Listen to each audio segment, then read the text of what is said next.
Hi friends, আমি পায়েল। আমার রান্নাঘরে সকলকে স্বাগত। আজ আমি শেয়ার করছি এঁচোড় রোগান জোশ রেসিপি। এঁচোড় রোগান জোশ অত্যন্ত সুস্বাদু খেতে হয়। বাড়িতে একবার বানিয়ে খাওয়ার অনুরোধ রইল। এই রেসিপিটা একবার বানালে আমি আপনাদের গ্যারান্টি দিচ্ছি বারবার বানিয়ে খেতে ইচ্ছা হবে। আমার চ্যানেল যদি না এখনও সাবস্ক্রাইব করে থাকেন তাহলে আমার চ্যানেলটিকে সাবস্ক্রাইব করে নেওয়ার অনুরোধ রইল। সবার প্রথমে কড়াইতে সর্ষের তেল গরম করে নিয়েছি, আর প্রথমে আমি আলুগুলোকে ভেজে নেব। আপনারা চাইলে এঁচোড় রোগান জোশে আলু নাও দিতে পারেন, তবে আমি পার্সোনালি পছন্দ করি বলে তাই আমি এখানে আলুটা ব্যবহার করছি। এই রেসিপিতে তেলের পরিমাণটা একটু বেশিই লাগে। এখন আমি একটা মশলা তৈরি করে নেব। তার জন্য মিক্সির বাটিতে নিয়ে নিয়েছি কয়েকটা রসুনের কোয়া, হাফ ইঞ্চি আদা, একটা গোটা টমেটো, আর নিয়ে নিয়েছি আধখানা পেঁয়াজ। সামান্য জল দিয়ে এটার একটা পেস্ট আমি বানিয়ে নেব।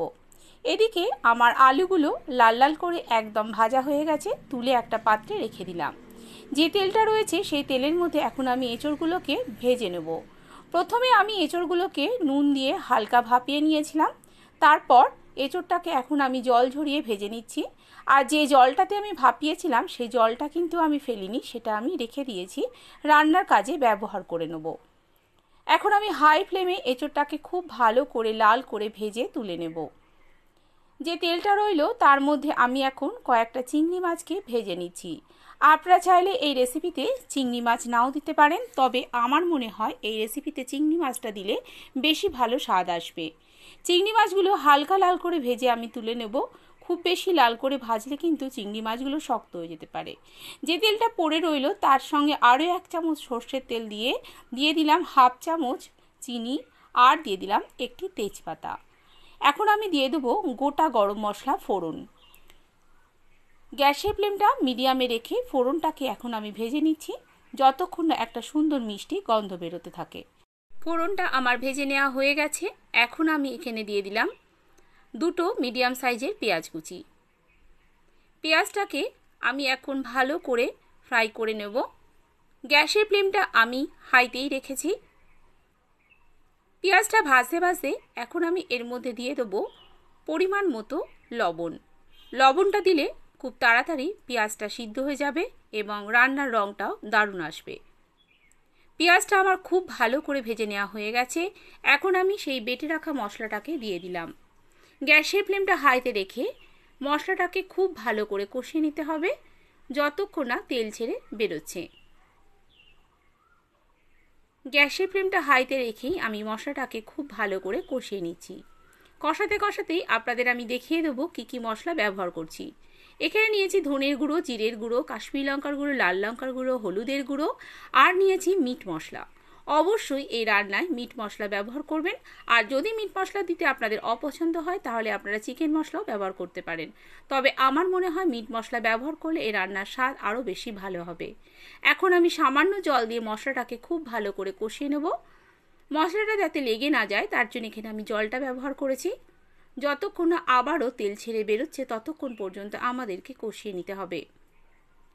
এখন মশলা থেকে তেল ছাড়তে শুরু করে দিয়েছে। দিয়ে দিলাম ভেজে রাখা আলু আর এঁচোড়। খুব ভালো করে মিডিয়াম ফ্লেমে আলু আর এঁচোড়টাকে মশলার সাথে কষিয়ে নিতে হবে। আমি প্রায় 3 থেকে 4 মিনিট ধরে খুব ভালো করে মশলার সাথে এঁচোড় আর আলুটাকে কষিয়ে নিয়েছি। এই রান্না যত ভালোভাবে কষানো হবে ততই এর স্বাদ বেড়ে যাবে। এখন আমি এর মধ্যে দিয়ে দিয়েছি গরম জল। এঁচোড় সিদ্ধ করার যে জলটা ছিল সেটা আমি গরম করে এর মধ্যে দিয়ে দিয়েছি। আর ঝোলটা ফুটে উঠলে এর মধ্যে দিয়ে দিতে হবে ভেজে রাখা চিংড়ি মাছগুলো।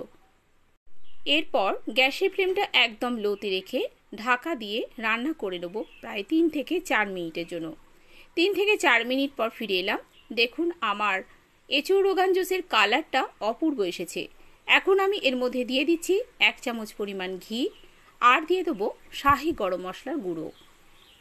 এই রান্নাটা আপনারা এভাবে একবার করে দেখবেন, আশা করছি আপনাদের দুর্দান্ত লাগবে। এখানে আমি শাহি গরম মশলা গুঁড়ো দিয়ে দিলাম। তারপর খুব ভালো করে নাড়াচাড়া করে মিশিয়ে নেব। আর গ্যাসের ফ্লেমটা অফ করে দিয়ে আমি ঢাকা দিয়ে আরও 2-3 মিনিট স্ট্যান্ডিং টাইম রেখে দেবো। তাহলেই তৈরি হয়ে যাবে আমাদের আজকের এঁচোড় রোগান জোশ রেসিপি। আমার আজকের এই রেসিপিটি আপনাদের কাছে কেমন লাগলো, যদি ভালো লেগে থাকে তাহলে প্লিজ আমার চ্যানেলটিকে সাবস্ক্রাইব করতে কিন্তু ভুলবেন না। আর লাইক, শেয়ার এবং কমেন্ট করার অনুরোধ রইল আপনাদের কাছে।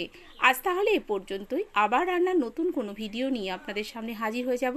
আপনারা সবাই ভালো থাকবেন, সুস্থ থাকবেন, সাবধানে থাকবেন। আমার রেসিপিটি এতক্ষণ ধরে দেখার জন্য আপনাদেরকে অসংখ্য ধন্যবাদ।